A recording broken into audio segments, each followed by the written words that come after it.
dar noastră, momentaneu.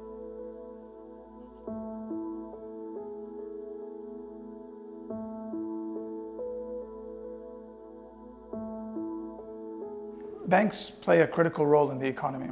They handle payroll for employees, payment processing, trade credits.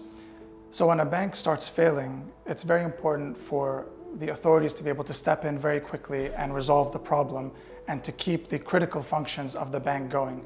That's why you can't go through the normal company restructuring process through the courts, which could take years.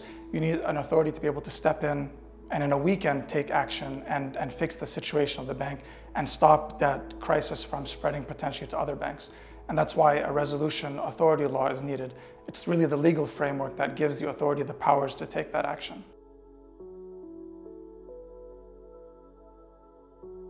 The Banking Control Commission will hire an independent evaluator to assess the financial situation of each bank. And then it'll make a recommendation to the higher banking authority to either liquidate the bank because its situation is very dire and it can't be saved.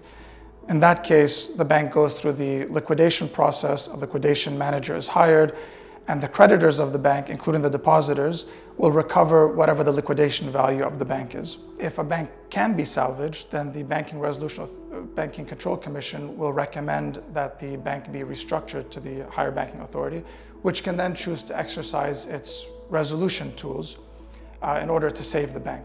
Now, these resolution tools include a bail-in, which means converting the debts of the bank, which again include the depositors, but include other debts, into ownership in the bank. It could include breaking up the bank to save the good part. It could include selling off certain assets of the bank. It could include forcing a merger of the bank. That the best practice is that the body that is deciding whether to restructure or liquidate a bank should be made up of a totally independent group of individuals.